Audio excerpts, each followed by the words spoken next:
नमस्ते विद्यार्थी दोस्तों, आपका मेरे YouTube चैनल में हार्दिक स्वागत है।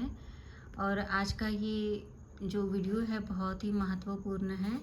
यह वीडियो है प्रश्न पत्रिका के संबंध में कि net set TGT PGT JRF की परीक्षा में किस प्रकार के प्रश्न पूछे जाते हैं, उनका स्वरूप कैसा होता है। दोस्तों, जब भी हम सिलेबस देखते हैं तो हमारे मन में यह प्रश्न उठते हैं कि हम इसे कैसे पढ़ेंगे। पर यदि आपके पास क्वेश्चन पेपर का पैटर्न किस प्रकार से होता है, क्या क्या पूछा जाता है, किस प्रकार के प्रश्न पूछे जाते हैं, इस प्रकार के सवाल तो लगभग सभी के मन में होते ही हैं। तो अगर हम इस बात को जान लें कि प्रश्न पत्रिका की स्वरूप कैसे होती है, तो ये हमारे लिए बहुत ही सरल हो जाएगा कि हम किस प्रकार से पढ़ाई करें।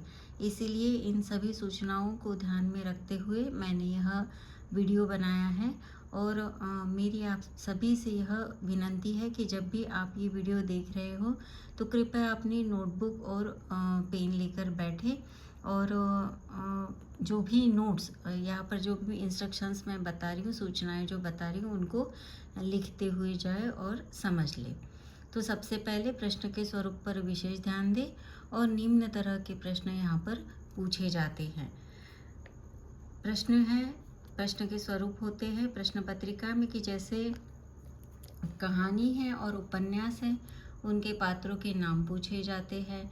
निबंध है, कविताएं हैं, उनके लेखकों के और कवि के कवयित्रियों के नाम पूछे जाते। उसी प्रकार कहानी और उपन्यास के पात्रों के नाम, कहानी और उपन्यास के पात्र की उम्र पूछी जाती है।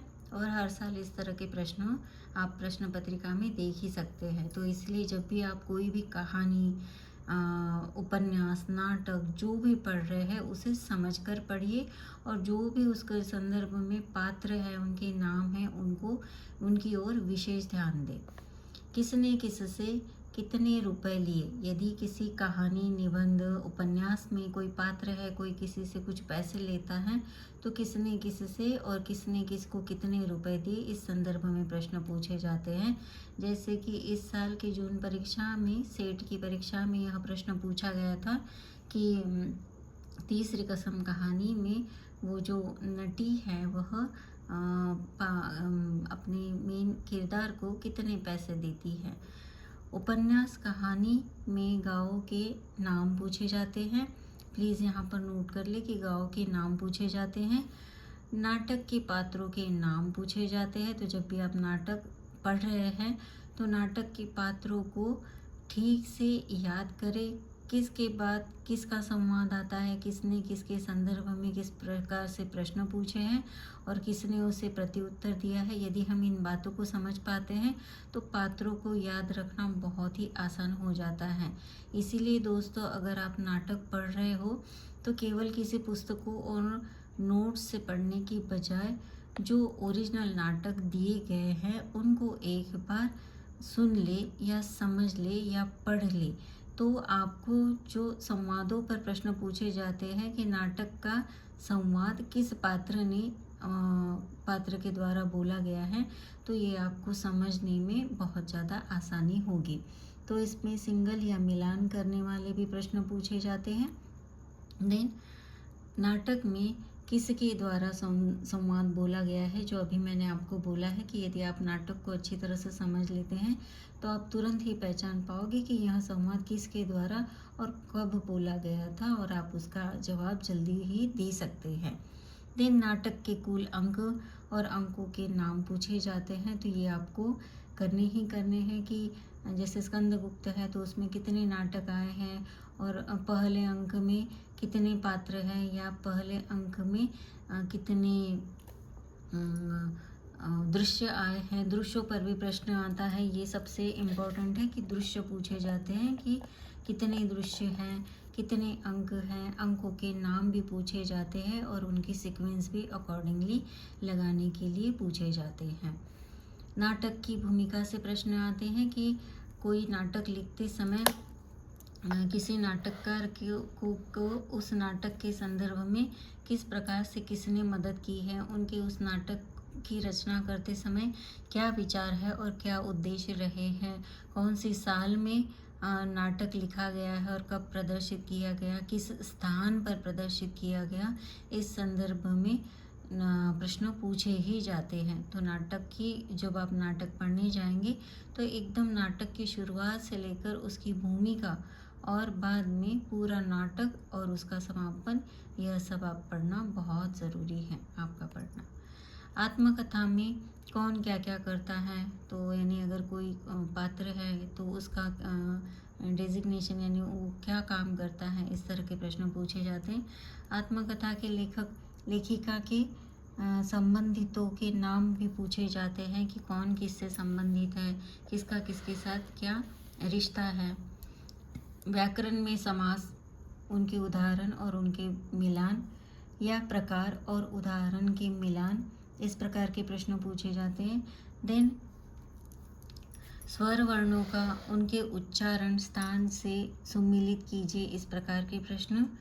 देन है किसी क्षेत्र का प्रसिद्ध लोकनाट्य, यह प्रश्न 2024 के प्रश्न पत्रिका में पूछा गया था कि यह कोई नृत्य किस राज्य से पूछा गया है या किस राज्य में प्रदर्शित किया जाता है। तो इस प्रकार के प्रश्न भी दोस्तों आपको तैयार करने हैं। जिस प्रकार से यह प्रश्न पूछे गए हैं तो जो हमारा भाषा विषय संदर्भ का लेसन है उसको आप अच्छी तरह से पढ़ेंगे।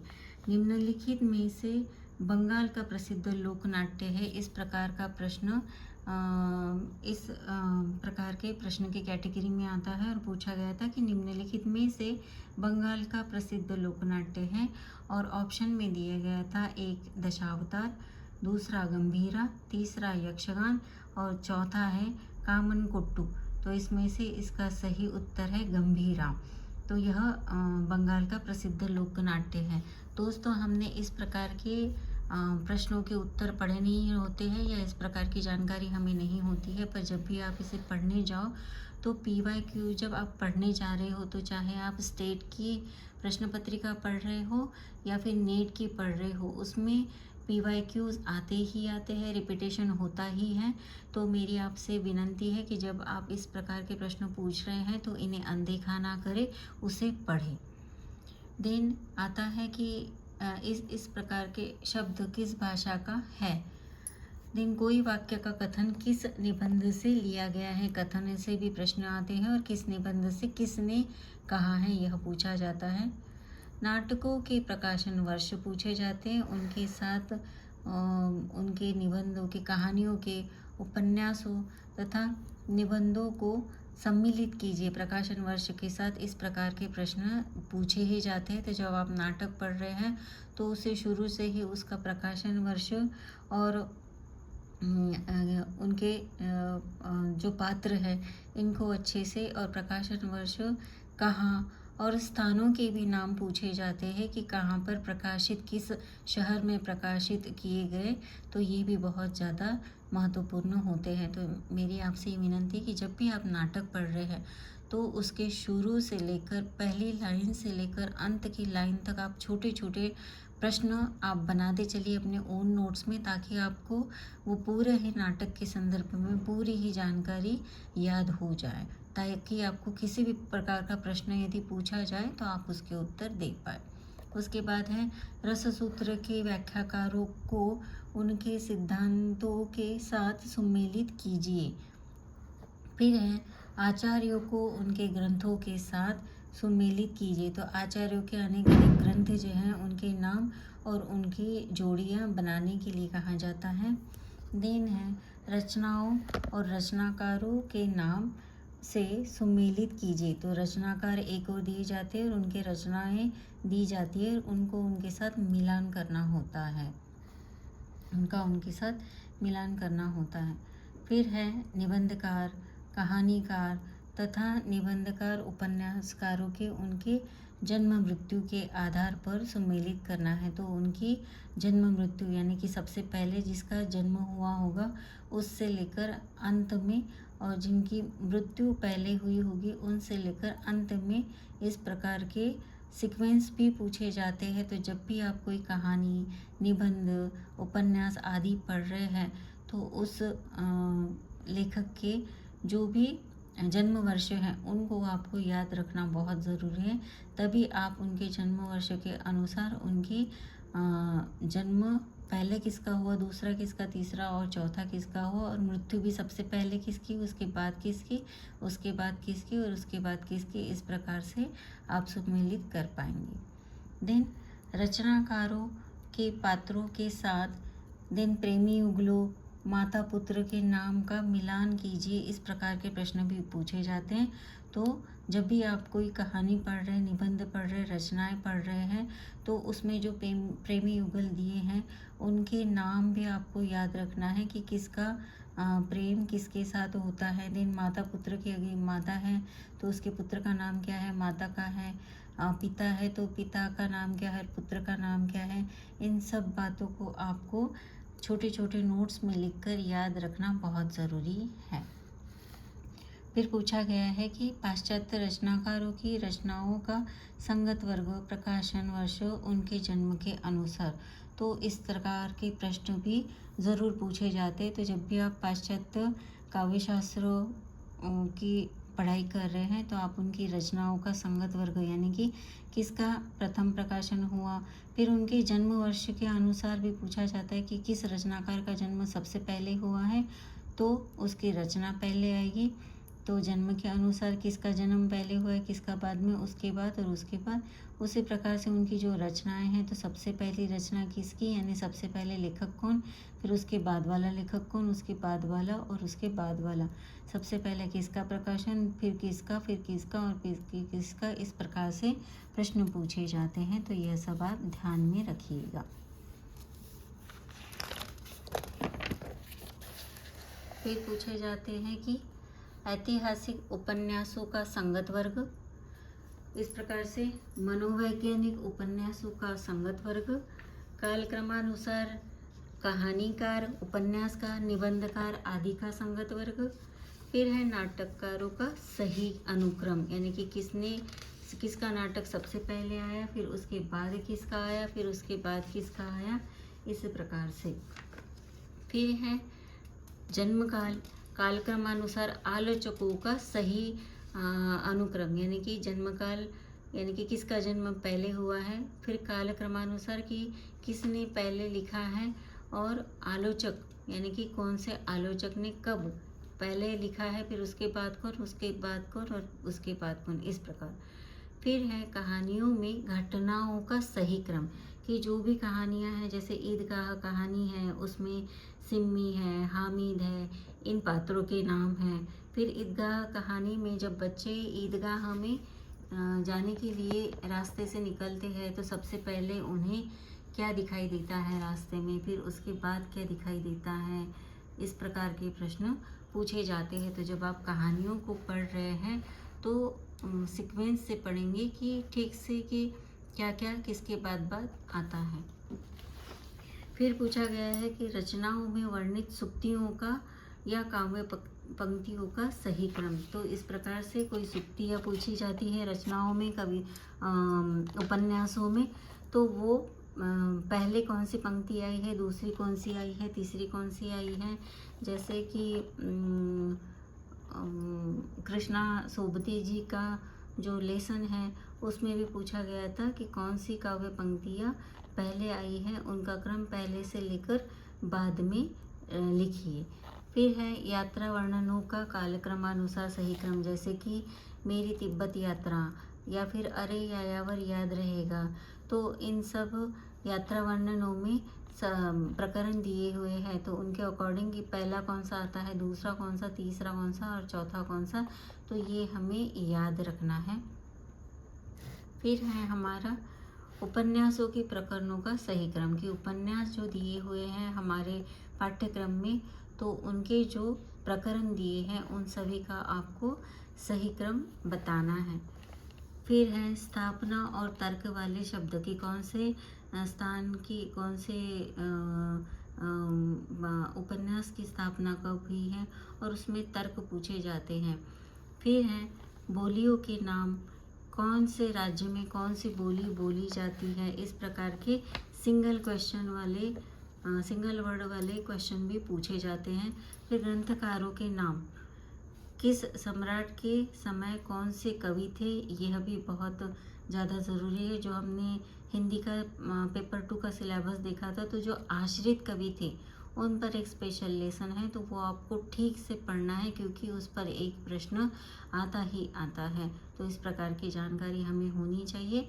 तो जब आप हिंदी साहित्य का इतिहास पढ़ रहे हैं, तो उसे शुरू से पढ़ते समय इस प्रकार से नोट्स बनाते चलिए कि कौन से राजा के कौन आश्रित थे और कितने समय तक उनका कार्यकाल था और उन्होंने कौन सी रचनाएं की हैं। फिर है और भाषा, उस समय में कौन सी भाषा में उसकी रचना की है, कौन सी कविता किस काव्य संग्रह में शामिल है, जैसे कि महादेवी वर्मा की जो सांध्य गीत है वो कौन से इसमें शामिल है, इस प्रकार के काव्य संग्रह में शामिल है। इस प्रकार के प्रश्न पूछे जाते हैं और यह बहुत टिपिकल है, हर साल इस तरह के प्रश्न पूछे ही जाते हैं। फिर विभिन्न आलोचकों कहानी द्वारा कहे गए कथन और टिप्पणी के प्रस्तुत कथन किसके द्वारा कहा गया है, और टिप्पणी भी की प्रस्तुत टिप्पणी किस आलोचक द्वारा की गई है। इस प्रकार के प्रश्न भी पूछे जाते हैं। फिर है नीट परीक्षा में आपको 2 प्रकार के कॉम्प्रिहेंशन पैसेज पूछे जाते हैं और यहाँ पर उसके 5-5 प्रत्येक प्रश्न पूछे जाते हैं। पेपर 1 में 1 होता है और सेट की परीक्षा में केवल 1 ही कॉम्प्रिहेंशन पूछा जाता है, पर पेपर 2 में जैसे कि नेट की परीक्षा में आपको 2 कॉम्प्रिहेंशन पूछे जाते हैं और इसका बेनिफिट ये है कि हम इसमें से 5 और 5 यानी कि 5 इंटू 2 10 मार्क्स और 10 मार्क्स यानी कि 20 मार्क्स हम आसानी से इन प्रश्नों से ले सकते हैं। तो इसलिए आप इन सब कॉम्प्रिहेंशन प्रश्नों को, जो भी ये जो पेपर है, इसको बहुत ही अच्छे से और सरल तरीके से समझकर लिख पाएंगे। इस तरह से आप इसको प्रिपेयर करेंगे।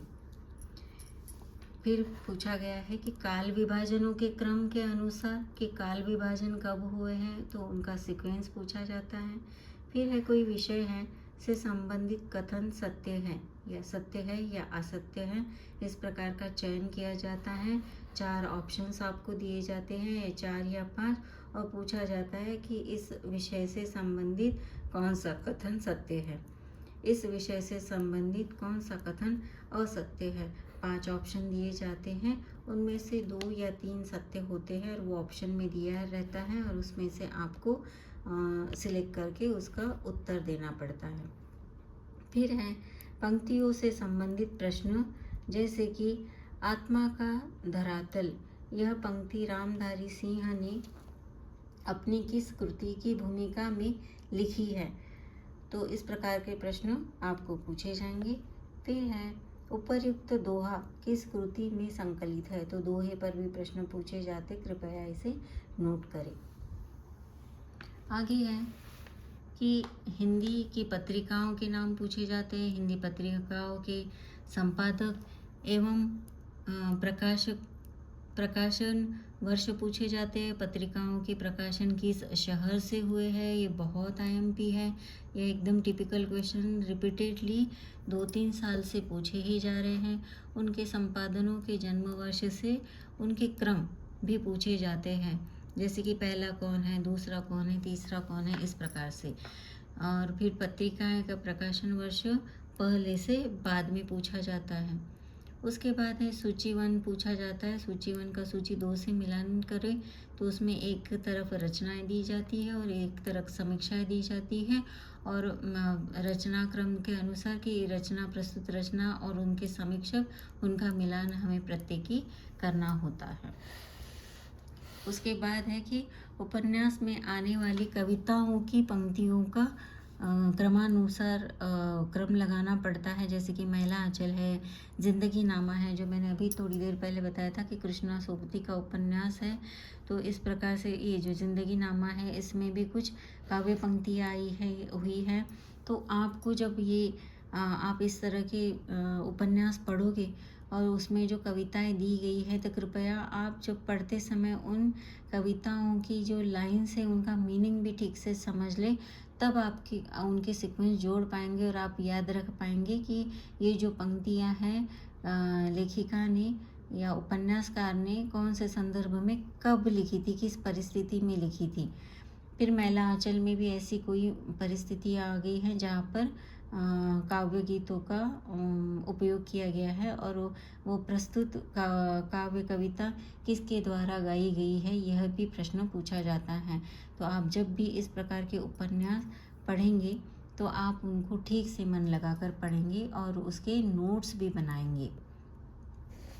फिर है कि डैश डैश काव्य पंक्तियाँ किस कविता में निम्नलिखित में से किस भाग से है, यह भी पूछा जाता है। फिर कविता में आए हुए शब्दों का पंक्तियों के शब्दों से पहले के बाद में क्रम लगाना है, कि शब्द भी पूछे जाते हैं कि कई दिनों से कुत्ता रोया, वो जो है इस प्रकार की कविताएं हैं नागार्जुन की, तो धूमिल की, तो वो सब ऐसे पूछे जाते हैं। तो उसमें चूहा कब आया है, छिपकली कब आई है, कुतिया कब आई है, तो इस प्रकार की जो वर्ड आए हैं, शब्द आए हैं, उनको हमें याद रखते हुए उनका क्रम बनाते हुए आगे बढ़ना है।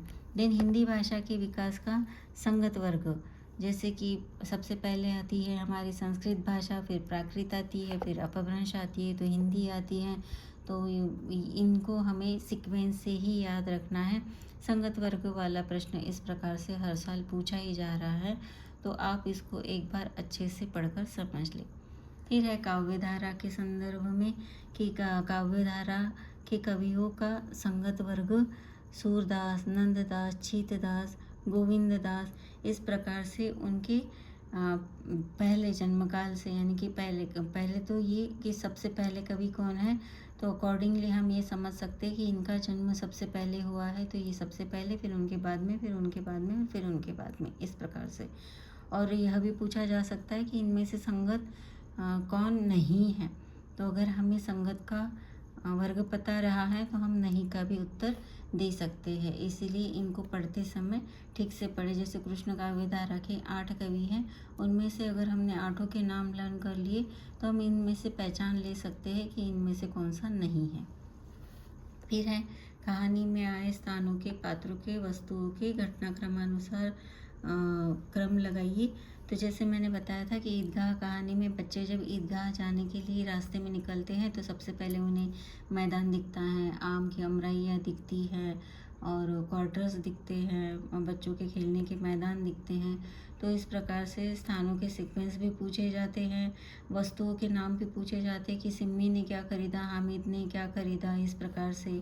फिर पात्रों के नाम, उनके वर्ष भी पूछे जाते कि उनकी उम्र क्या क्या होती है। तो इस प्रकार से जब भी आप कहानी का उपन्यास ये सब निबंध पढ़ेंगे तो आप सभी पात्रों के और किसने किसको कितने पैसे दिए, उनके स्थानों के नाम और उसमें आए गाँवों के नाम भी आपको याद रखने हैं। फिर है पाश्चात्य काव्य शास्त्र की घोषणाएं। ये बहुत ही इम्पॉर्टेंट है कि विविध घोषणाएं पाश्चात्य काव्य शास्त्र के अनुसार हुई है, तो कौन सी घोषणा किसने की है, इसमें से एक क्वेश्चन तो ज़रूर आता ही है। तो ये घोषणाएं भी हमें पढ़नी है। और आलोचना पुस्तकों के लेखकों के नाम की कौन है, किसने वह आलोचना लिखी है या फिर वो पुस्तक किसने लिखी है, इस प्रकार के प्रश्न पूछे जाते हैं। तो ये भी हमें याद रखना है कि कौन से आलोचक ने कौन सी पुस्तक लिखी है। तो दोस्तों इस प्रकार से मैं आपको एक प्रश्न दिखाना चाहूँगी जो हिंदी का है, पेपर 2 है, और जो महाराष्ट्र सेट का है। तो इस प्रकार से जो भी मैंने अभी आपको प्रश्न पत्रिका का ये जो पैटर्न बताया है कि किस प्रकार से प्रश्न हमें पूछे जाते हैं, तो एक थोड़ा सा मैं यहाँ पर आपको एक पेपर दिखाना चाहूँगी। ये जो 15 जून 2025 का है और इसमें किस प्रकार के प्रश्न पूछे जाते हैं गए थे। तो जो भी मैंने अभी आपको पैटर्न दिखाया है, ये पेपर देखकर आपको समझ में आ जाएगा कि वो पैटर्न किस प्रकार का था। तो सबसे पहले है इस प्रकार से कि तीसरी कसम कहानी में हीराबाई ने हीरामन को भाड़े और दक्षिणा के कितने रुपए दिए थे। तो इसमें जो हीराबाई है वो मेन पात्र हैं और हीरामन भी है।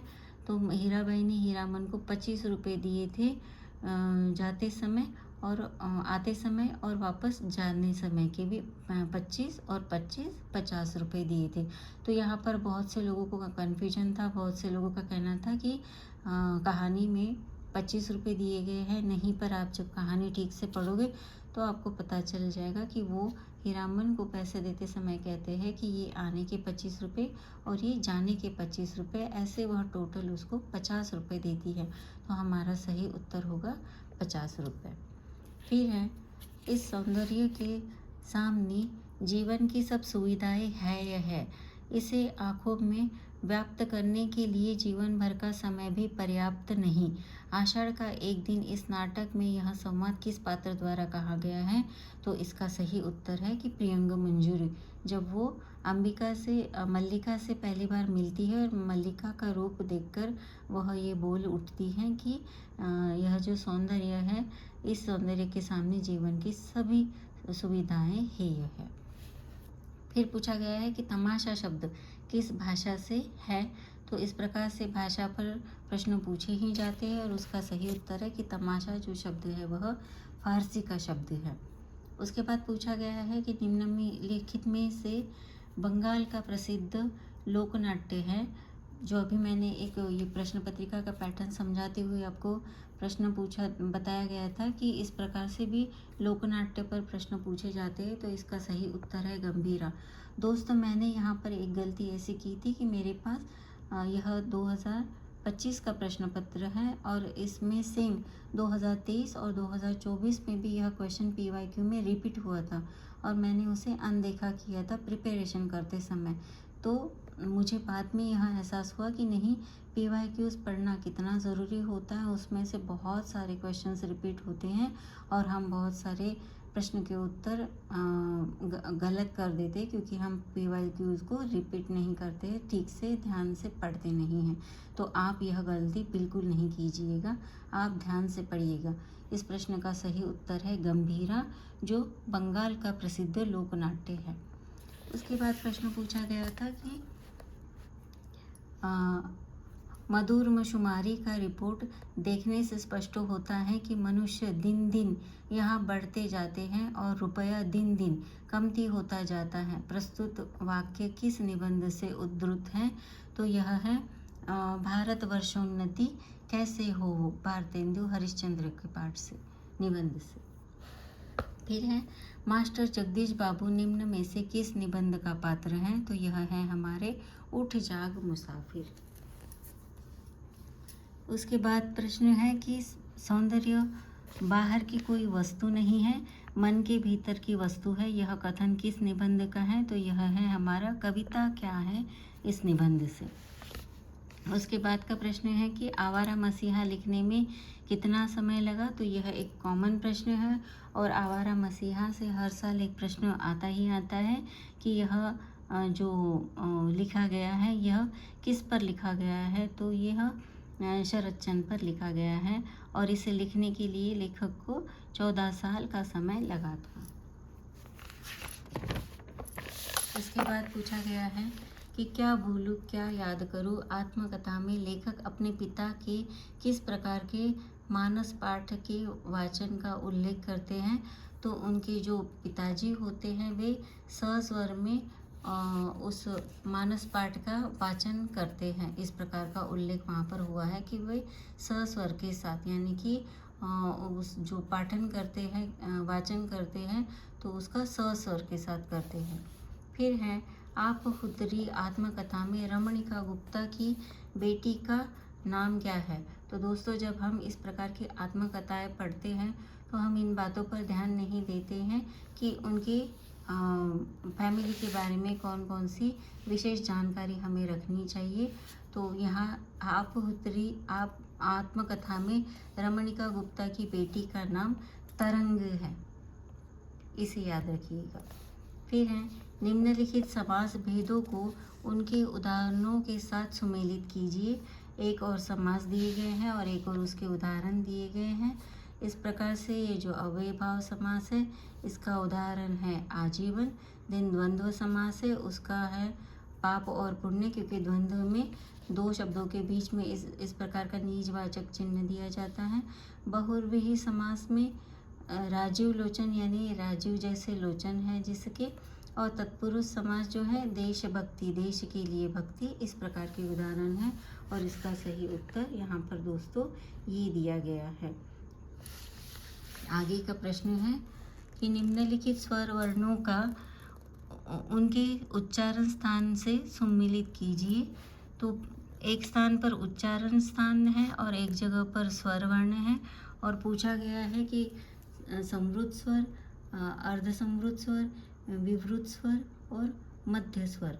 तो जो ये समृद्ध स्वर है यह है हमारे ई, उ, और अर्धसमृद्ध स्वर है अ, ए, औ।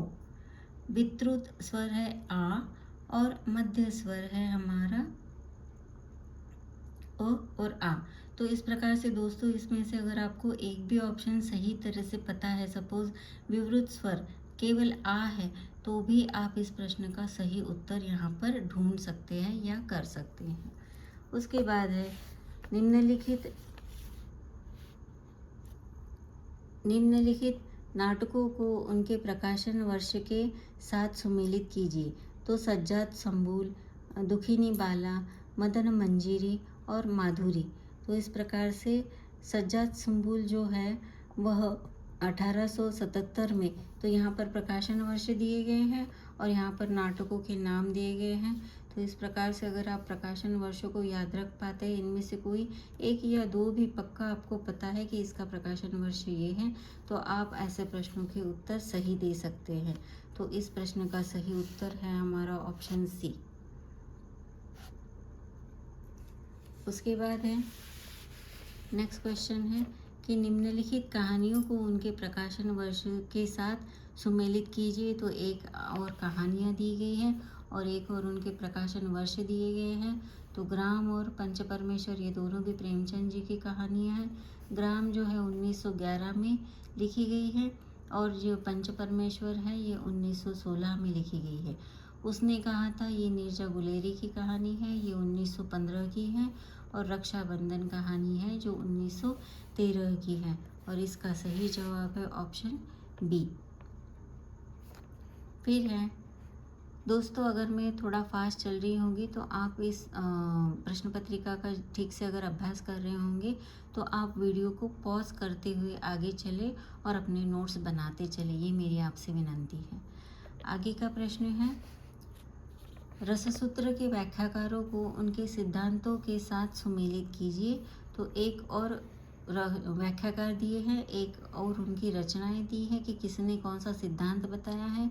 तो एक शंकुक का है अनुमितिवाद, भट्टलोलट का है उत्पत्तिवाद, अभिनव गुप्त का है अभिव्यक्तिवाद और भट्टनायक का है भुक्तिवाद। और इसका सही ऑप्शन है ऑप्शन सी।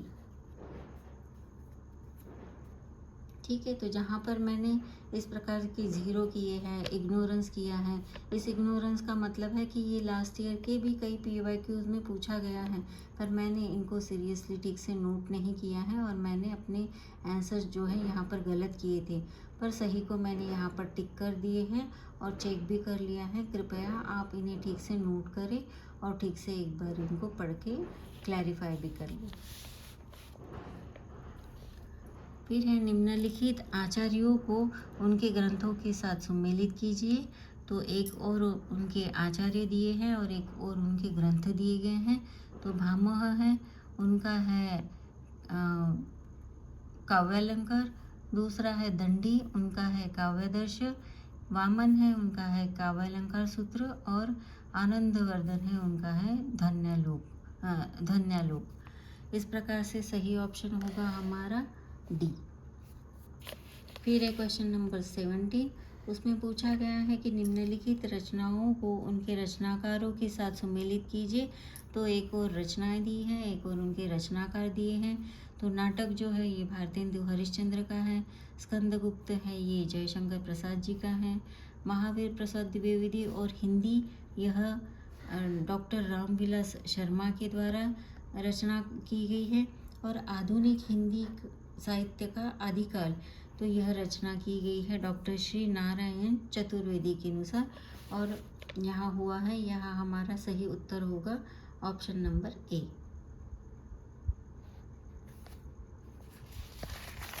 इस प्रकार से हमारा नेक्स्ट क्वेश्चन है। इसमें पूछा गया है कि निम्नलिखित प्रवृत्तियों को उनके सिद्धांतों के साथ सुमेलित कीजिए। पहली और एक और दिया है प्रवृत्तियाँ और एक साइड में दिए हैं उनके सिद्धांत। तो यहाँ दिया है अहिंसा, सीमाहीन खुलापन, क्रांति का सिद्धांत और समाजवाद। दूसरी ओर दिया है मार्क्सवाद, गांधीवाद, उत्तराधुनिकतावाद, अस्तित्वतावाद और लोहिया दर्शन। तो इस प्रकार से अगर हमें इस प्रश्न का उत्तर कहीं भी पता नहीं है तो हमें इतना तो पता होना चाहिए कि गांधी जी ने हमें अहिंसा की शिक्षा दी थी। तो अगर हमने एक को दो के साथ लगाया और जहाँ पर भी यहाँ दिए गए ऑप्शन में जहाँ पर भी यहाँ आपको केवल एक का आंसर ही दो मिलता है, तो भी अगर आपने इसको इस प्रकार से ए टिक कर दिया तो भी आपका सही ही उत्तर होगा। फिर है निम्नलिखित रचनाकारों को उनके जन्म वर्ष के अनुसार हमें मिलान करना है, सुमेलित करना है। तो एक और सूची दी गई है, दूसरी सूची दी गई है उनके वर्षों की, जन्म वर्षों की। तो जयशंकर प्रसाद जी है, इनका जन्म हुआ है 1889। निराला जी है, सुमित्रानंद पंत है, मैथिली शरण गुप्त है। इनका आंसर लगभग मुझे बहुत कन्फ्यूज़न लगा था, तो ये देखिए मैंने यहाँ पर लिख दिया कि इग्नोरेंस, कि इतनी छोटी छोटी बातें हैं कि जब हम अपने एमए की सिलेबस में जयशंकर प्रसाद जी को पढ़ चुके हैं, निराला जी को, सुमित्रानंद पंत और मैथिली शरण गुप्त, इनको सभी को पढ़ चुके हैं, तो फिर भी हम इनके जन्म वर्ष में याद रखने में कैसी गलती कर सकते हैं। तो यह मेरा इग्नोरेंस था, इसलिए मैंने यहाँ पर नोट कर लिया है कि ये इग्नोरेंस है। और मेरी आपसे ये विनती है कि आप इस प्रकार का इग्नोरेंस बिल्कुल ना करें। जब भी आप रचनाएं पढ़ रहे हैं तो रचनाकारों के जन्म वर्ष कृपया ध्यान से पढ़ें और उन्हें याद रखें। तो इसका सही उत्तर होगा ए है, ठीक है, ए है सही उत्तर। फिर है 2, निम्नलिखित काव्य पंक्तियों को उनके कवियों के साथ सुमेलित कीजिए। तो एक और काव्य पंक्तियाँ दी हैं और दूसरी ओर दी है उनके कवि। इस प्रकार से आपको उनकी कविताओं की पंक्तियों के उनके कवियों के साथ मिलान करना है। तो एक और दिया गया है कि यह सूची दी गई है, इनको आप ठीक से देख लीजिए और फिर बाद में किसने किसकी पंक्ति लिखी गई है उनका उनके साथ मिलान करना है। और इस प्रकार से इसका सही उत्तर है ऑप्शन नंबर ए। फिर है क्वेश्चन नंबर 21 कि निम्नलिखित उपन्यासकारों को उनके जन्म मृत्यु के आधार पर सम्मिलित कीजिए। एक और दिया है उपन्यासकार और एक और दिए हैं उनके जन्म मृत्यु का समय। तो भीष्म साहनी का है 1915 से लेकर 2003 तक, यशपाल जी का है 1903 से 1976 तक, हजारी प्रसाद द्विवेदी जी है 1907 से लेकर 1979 और श्रीलाल शुक्ला जी है 1925 से लेकर 2011 तक। और इसका सही आंसर है यहाँ पर ऑप्शन नंबर सी। फिर है निम्नलिखित उपन्यासों को उनके लेखकों के साथ सुमेलित कीजिए। तो एक और उपन्यास दिए हैं और एक और लज्जाराम, ये जो उनके उपन्यास लेखकों के लेखक दिए हैं और इनको इनके साथ सम्मिलित करना है। तो इस प्रकार से भाग्यवती जो है ये श्रद्धाराम फुल्लोरी जी की रचना है। देन नूतन ब्रह्मचारी जो है यह माफ़ कीजिएगा, ये जो है एक में है 3 श्रद्धाराम फुलेरी जी, दूसरे में है नूतन ब्रह्मचारी जो है बालकृष्ण भट्ट जी की रचना है। अधखिला फूल जो है वह अयोध्या सिंह उपाध्याय हरिओम का है और आदर्श दंपति जो है यह लज्जाराम मेहता जी का है। इस प्रकार से हमारा सही उत्तर होगा ऑप्शन नंबर बी।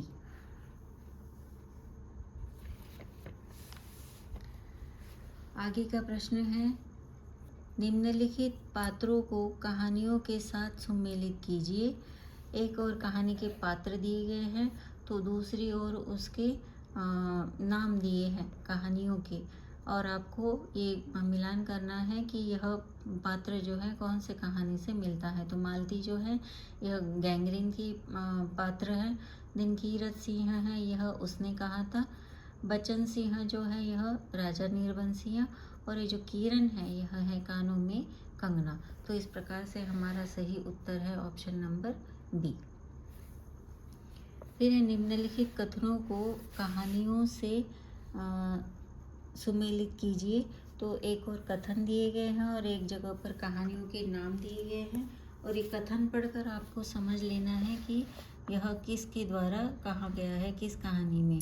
तो इस प्रकार से यह जो बड़े जीवट वाले हो, बाबू दुबले पतले पर बड़े गुर्दे वाले हो, यह तो है हमारा अमृतसर आ गया, क्योंकि वहाँ पर जो पठान है वह पतले बाबू को चिढ़ाते हैं, उसे उकसाने की कोशिश करते हैं और उसे वहाँ पर मांस मटन भी खाने के लिए आग्रह किया जाता है। इस प्रकार का यह प्रवास दर्शन होता है, उसमें ये है अमृतसर आ गया से। फिर है जंगलात का लीसा ढो ढो कर अपनी गुजर कर लूँगी, किसी की आँख का कांटा बनकर नहीं रहूँगी।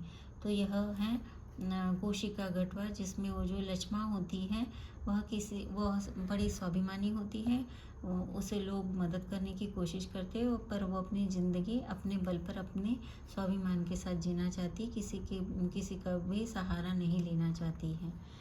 मैं तुम्हें घृणा करती हूँ, फिर भी तुम्हारे लिए मर सकती हूँ, यह आकाशदीप का है। और है हृदय में जितनी दया है, पास में उतने पैसे तो नहीं है, यह है अपना अपना भाग्य। जब लेखक उस बच्चे को, जो बालक रहता है, उन्हें मिला हुआ रहता है, उसे पैसे देने की कोशिश करते हैं, तो उनके पास पैसे देते समय उनके बटुए में केवल 10 रुपये का नोट ही रहता है, उनके पास कोई खुले पैसे नहीं रहते हैं। इसलिए उस संदर्भ में यह बोलते हैं कि हृदय में जितनी दया है, पास में उतने ही पैसे नहीं हैं।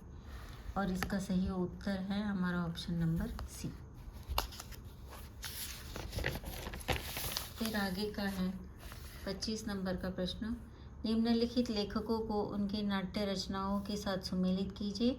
तो एक और हमारे पात्र दिए हैं और एक और हम नाट्य रचनाओं के नाम दिए हैं, रचनाकारों के नाम दिए गए हैं और उनका उनसे मिलान करना है। तो करबला जो है, इसमें से अगर आपको कोई भी पता है, अगर करबला है तो हमें पता है कि मुंशी प्रेमचंद जी की रचना है। तो बी में अगर एक ही ऑप्शन है, देख लेंगे यहाँ बी में अगर एक ही ऑप्शन है तो भी आपका जवाब सही आ सकता है। तो इस प्रकार से जब आप रचनाकारों की रचनाएं पढ़ रहे हैं तो उसमें से ज़्यादा याद ही रखने की कोशिश कीजिए, उसके नोट्स बनाइए। फिर है निम्नलिखित जननाट्य परंपराओं को उनके प्रदोषों के साथ सुमेलित कीजिए। तो जैसे सबसे पहला प्रश्न हुआ था कि पश्चिम बंगाल में किस प्रकार के नाट्य किए जाते हैं, उसी से यह मिलता जुलता प्रश्न है कि जननाट्य परंपराओं को उनके प्रदेशों के अनुसार सम्मिलित कीजिए। तो दोड्डाता यह जो है यह कर्नाटक का है। फिर है भांड जश्न, यह कश्मीर से है। अंकिया नट यह जो है आसाम से है। और बिदापत नाच जो है यह उत्तर बिहार से है। और इसका सही उत्तर है ऑप्शन नंबर डी। इस प्रकार से अगला प्रश्न है 27 नंबर का। निम्नलिखित निबंधों को उनके वर्णित पात्रों के साथ सुमेलित कीजिए। तो एक और निबंध दिए हुए हैं और उनके पात्र दिए हुए हैं और आपको उनके साथ मिलान करना है। संस्कृति और सौंदर्य में किसका वर्णन हुआ है, किसके बारे में बातें हो गई है, तो हजारी प्रसाद जी के बारे में। दिल्ली दरबार दर्पण में महारानी विक्टोरिया की बातें हुई है। मेरे राम का मुकुट भीग रहा है, उसमें कौशल्या की बात हुई है। और शिव शंभू के जो चिट्ठे हैं ये इसमें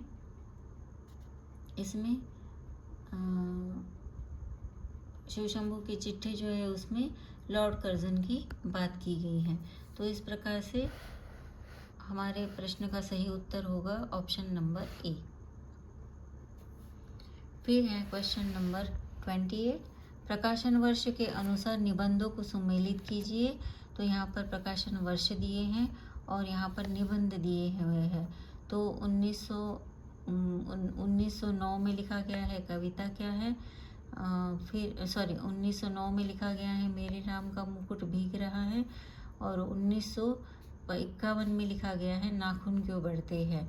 तो यहाँ पर मुझे डाउट था, क्योंकि बहुत सारे जो ऑप्शंस थे कई जगह पर गलत भी दिए गए थे। तो जब मैं खुद पेपर चेक कर रही थी तो मैं कंफर्म नहीं कर पा रही थी, तो इसलिए मैंने यहाँ पर डाउट लिख दिया था। पर इसका सही ऑप्शन में उत्तर है ऑप्शन नंबर सी। फिर है क्वेश्चन नंबर 29, निम्नलिखित रचनाओं को पात्रों के साथ सम्मिलित कीजिए। एक और दिए हैं पात्र और दूसरे और दिए हैं उनके नाम दिए हैं पात्रों के। तो ये जो ठकुरी बाबा है इसके पात्र है सढ़ुआइन है। तेन माती की मूर्ति जो है उसमें बलदेव सिंह है। क्या भूलूं क्या याद करूं में है हीरालाल, और मुर्दैया में है धीरजा। इस प्रकार से हमारा सही उत्तर होगा ए, ऑप्शन नंबर ए। फिर है निम्नलिखित रचनाकारों को उनकी रचना के साथ सुमेलित कीजिए। तो एक और रचनाकार दिए हैं और उनकी रचनाएं दी हैं। तो कृष्णचंद्र जो है इनकी रचना है जामुन का पेड़। दिन राम वृक्ष बेनीपुरी जी का है माटी की मूर्ति। अमृतलाल नागर जी का है एक लेखक की डायरी। और हरिशंकर परसाई जी का है भोला राम का जीव। तो इस प्रकार से हमारा सही उत्तर है ऑप्शन नंबर डी।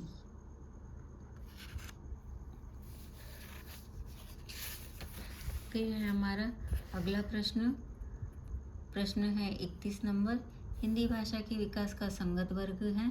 तो उसमें ये जो ऑप्शंस दिए हैं इसमें से हमें पढ़ने हैं और समझने हैं। तो हमने जैसे बताया कि भाषा का जब आप क्रम पढ़ेंगे तो क्रम ही आपको सबसे पहले याद रखना है।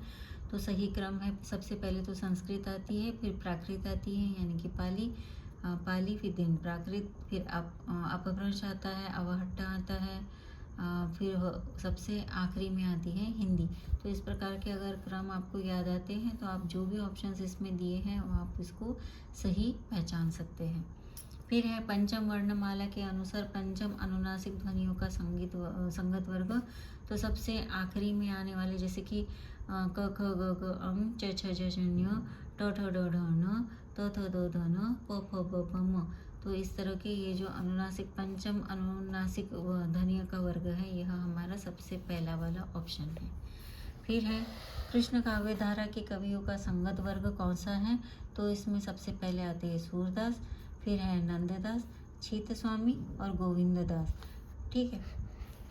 फिर होगा हजारी प्रसाद द्विवेदी के अनुसार भक्ति काव्य की उपधाराओं का संगत वर्ग क्या है। तो इसमें सबसे पहला ऑप्शन है निर्गुण भक्ति, कृष्ण भक्ति, राम भक्ति और प्रेम काव्य।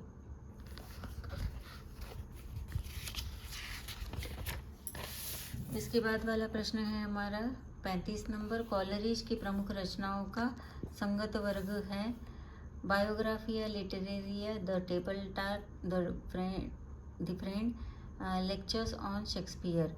तो हमारा सही ऑप्शन है यह। फिर बाद में होगा रूसी रूपवाद के प्रवर्तकों का संगत वर्ग है।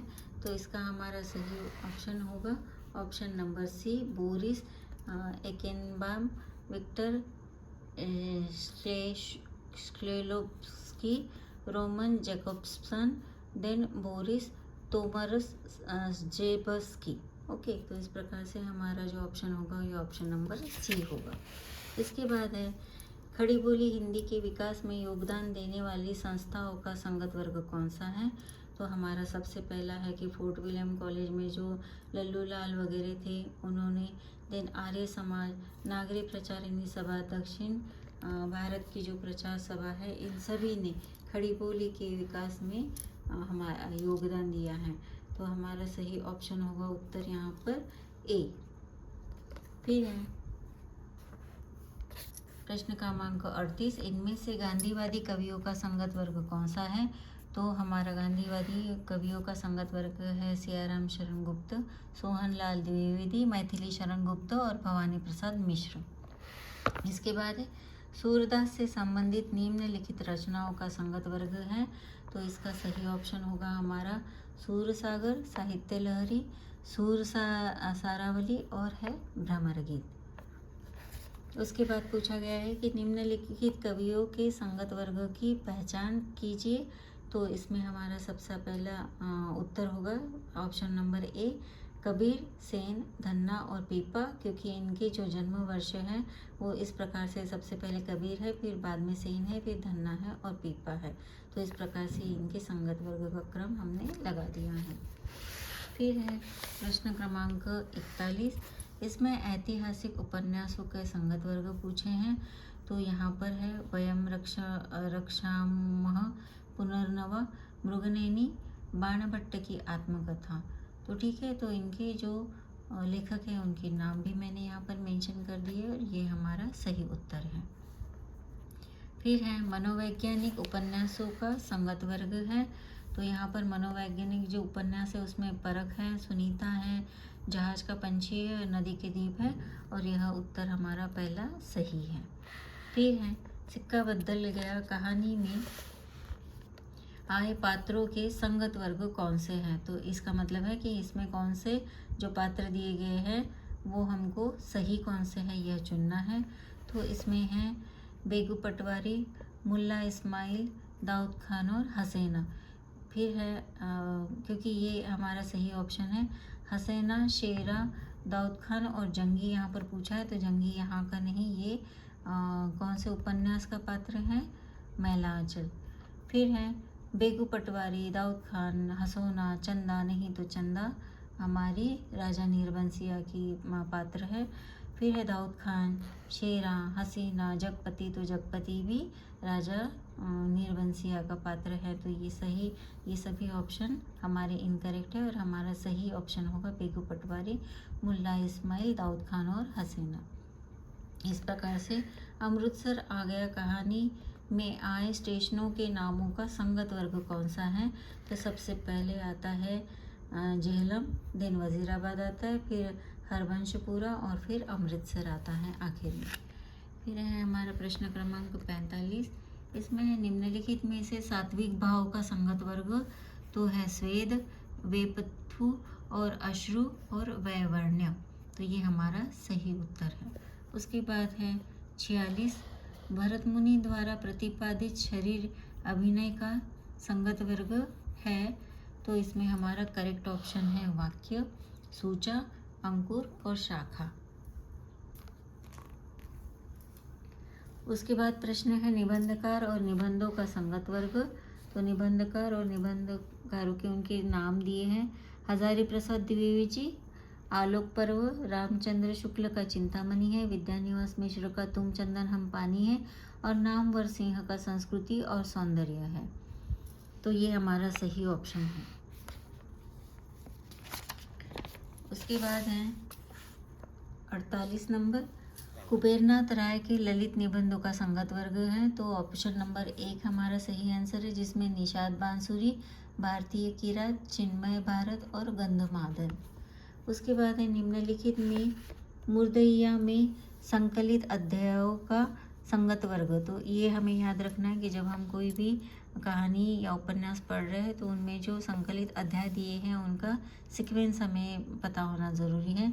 तो यहाँ पर पूछा है कि भूत ही पारिवारिक पृष्ठभूमि, मुर्दइया तथा स्कूली जीवन, अकाल में अंधविश्वास, मुर्दइया के गिद्ध तथा लोक जीवन। तो हमारा ऑप्शन नंबर ए यह सही आंसर है। फिर है प्रश्न क्रमांक 50, निम्नलिखित में एक लेखक की डायरी में संकलित निबंधों का संगत वर्ग है। तो इसमें हमारा ऑप्शन बी सही है, जिसमें तीसरा क्षण, एक लंबी कविता का अंत, डबरे पर सूरज का बिंब, हाशिए पर कुछ नोट्स। फिर है प्रश्न क्रमांक 51, निम्नलिखित अप्राणीवाचक स्त्रीलिंग शब्दों संज्ञाओं का सही अनुक्रम लिखिए। तो ये हमारा जो पेपर नंबर 2 है हमारा हिंदी, इसमें से जो हमारा यूनिट 1 है इसमें से स्त्रीलिंग पुल्लिंग के संदर्भ में यह प्रश्न पूछा गया है। तो इसमें हमारा ऑप्शन नंबर बी जो है यह सही आंसर है, जिसमें सजावट, आजीविका, कीमत, अदालत, ये सभी शब्द जो हैं ये स्त्रीलिंगी हैं। फिर है लिपि के विकास का सही क्रम पूछा गया है। तो सबसे पहले आई थी चित्रलिपि, फिर सूत्रलिपि, भावमूलक लिपि और ध्वनि लिपि। तो यह बराबर एकदम सीक्वेंस है और यह हमारा ऑप्शन नंबर ए एकदम करेक्ट आंसर है। इसके बाद पूछा गया था कि कालक्रम के अनुसार प्रेमचंद के उपन्यासों का सही क्रम। देखिए यहाँ पर देखने में कितना इजी आंसर लग रहा है। तो सबसे पहले पूछा गया है कायाकल्प, फिर है गबन, फिर कर्मभूमि और गोदान। यदि हमें इनके प्रकाशन वर्ष अगर पता होंगे तो हम इसका सही सीक्वेंस लगा पाएंगे। तो कायाकल्प जो है 1921 या 22 में आया था, उसके बाद गबन था, फिर कर्मभूमि और गोदान जो था 1954 में, यानी कि सबसे आखिरी में। तो इस तरह से अगर आपको सबसे पहला नंबर और सबसे बाद वाला भी साल अगर पता हुआ तब भी आप उसका सीक्वेंस ठीक से लगा सकते हैं। फिर है प्रश्न क्रमांक 54, प्रकाशन वर्ष के अनुसार राहुल सांकृत्यायन की रचनाओं का सही क्रम लगाना है। तो इसमें हमारा ऑप्शन नंबर ए करेक्ट है, जिसमें सतमी के बच्चे, जीने के लिए, सिंह सेनापति, मधुर स्वप्न, यह जो ऑप्शन है यह पहला वाला सही आंसर है, करेक्ट आंसर।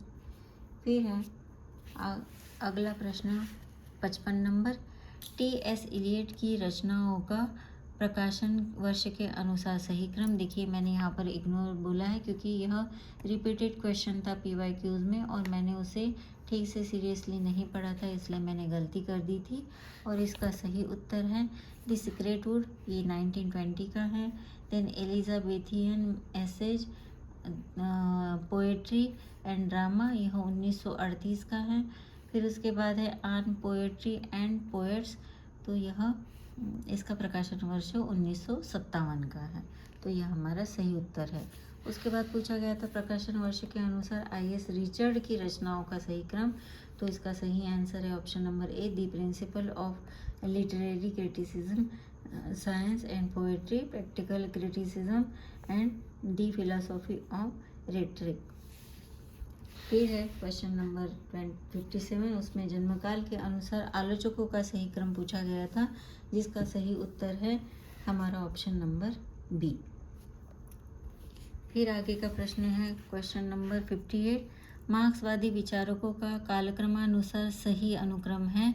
इसका उत्तर है हमारा ऑप्शन नंबर बी।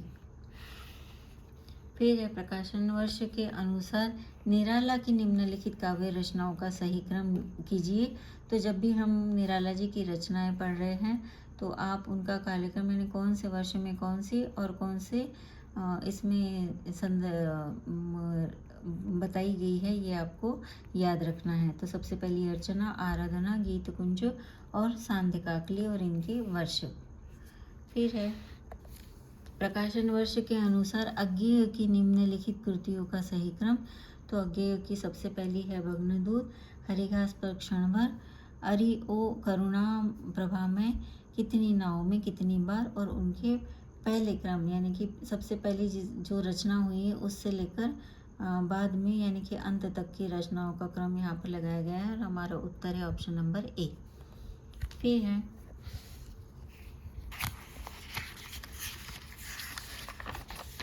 प्रश्न क्रमांक 61, शेखर एक जीवनी के दूसरे खंड के शीर्षक का सही क्रम। देखिए इस प्रकार के प्रश्न भी पूछे जाते हैं और इसमें हमारा सही उत्तर है कि पुरुष और परिस्थिति, बंधन और जिज्ञासा, शशि और शेखर, धागे और रस्सियाँ गुंजर। इस प्रकार से जब हम जीवनी या कोई भी कहानियाँ पढ़ रहे हैं, नॉवल पढ़ रहे हैं, तो आप उनको ठीक से सीक्वेंस से परिस्थिति को समझते हुए क्रम बनाते हुए पढ़िए, तो ये आपको समझने में और उत्तर देने में बहुत ही आसान होगा। फिर है कालक्रमानुसार यशपाल जी के उपन्यासों का सही क्रम। तो यशपाल जी के उपन्यास है ऑप्शन नंबर डी में, ये सही सीक्वेंस है हमारा, देशद्रोही, दिव्या, पार्टी कामरेड और झूठा सच, और इनके प्रकाशन वर्ष पहले से लेकर अंत तक में सीक्वेंस में बताए हैं। फिर है प्रश्न क्रमांक 63, उसमें है तीसरी कसम कहानी की घटनाओं का क्रम। देखिए हमने पहले भी पैटर्न में देखा था कि घटनाएं कैसे घटी हैं उनका क्रम हमें लगाना था। ये 2025 में जून में सेट की परीक्षा में पूछा गया है और 2024 की नेट की परीक्षा में भी यह प्रश्न पूछा गया था। तो इसका सही आंसर है ऑप्शन नंबर सी, जिसमें बोला गया है चोरी बाजारी का माल लादना, बांस न लादने की कसम, पीठ की गुदगुदी, तेग छिया के पास विश्राम। अगला प्रश्न है 64। प्रकाशन वर्ष के अनुसार कहानियों का सही क्रम कौन सा है? तो इसमें ऑप्शन नंबर सी है हमारा करेक्ट आंसर। सबसे पहले आती है चंद्रदेव से मेरी बातें, क्योंकि ये हमारे पाठ्यक्रम में भी सबसे पहली कहानी है जिसका प्रकाशन वर्ष 1904 है। कानों में कंगना 1913, उसने कहा था 1915 और ईदगाह है सबसे आखिरी में 1933। फिर है 65 क्वेश्चन। कालक्रमानुसार जयशंकर प्रसाद की नाटकों का सही क्रम, तो इसका सही आंसर है ऑप्शन नंबर सी, जिसमें राजेश्री सबसे पहला नाटक है प्रसाद जी का जो 1915 में है। फिर है 1921 में विशाखा, अजातशत्रु 1922 और स्कंदगुप्त जो है 1928। फिर है कालक्रमानुसार उपेंद्रनाथ अश्क की एकांकी रचनाओं का सही क्रम, तो उसका सही उत्तर है ऑप्शन नंबर डी, पहला है पापी। लक्ष्मी का स्वागत 1938, चरवाहे, सूखी डाली, ये सब इनकी प्रकाशन वर्ष मुझे पता चल गया, पापी का नहीं, पर इस प्रकार से मैंने ये सीक्वेंस पकड़कर सही उत्तर ढूंढ लिए। फिर बाद में भारतवर्ष उन्नति कैसे हो सकती है निम्न में वर्णित सूक्तियों का क्रम। देखिए ये सूक्ति अभी पूछी जाती है, तो इसका ऑप्शन नंबर ए जो है करेक्ट आंसर है। तुम्हें गैरों से कब फुर्सत, अजगर करे न चाकरी, अब की चढ़ी कमान, शौक तिल्फी से मुझे गुल। इस प्रकार से यह जो सूक्तियाँ है यह भारतवर्ष उन्नति से कैसे हो सकती है से ली गई है। फिर है प्रश्न क्रमांक 38। शिवशंभू के चिट्ठे में उद्धृत चिट्ठी का सही क्रम लगाना है, तो सबसे पहले हमारा हुआ था बंग विच्छेद, फिर लॉर्ड मिंटो का स्वागत, देन माली साहब के नाम, मार्ली साहब के नाम और आशीर्वाद, तो बी जो है ऑप्शन हमारा करेक्ट आंसर है। फिर है प्रश्न क्रमांक 69। उसमें पूछा गया है कि निम्नलिखित यात्रा वर्णनों का कालक्रमानुसार सही क्रम, तो जैसे मैंने बताया था कि मेरी तिब्बत यात्रा, अरे आयावर याद रहेगा, देश विदेश, एक बूंद सहसा उछली, तो ये हमारा करेक्ट ऑप्शन है यहाँ पर।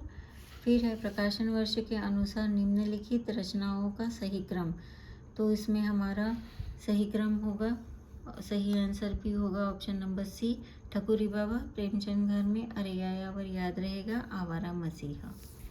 उसके बाद है क्वेश्चन नंबर 71। उसमें हमारे स्थापना और तर्क पर भी प्रश्न पूछे जाते हैं। यह मैं आपको पेपर पैटर्न में बताना भूल गई, इसके लिए मैं आपसे तहे दिल से माफ़ी चाहूँगी, कृपया आप मुझे माफ़ कर दें।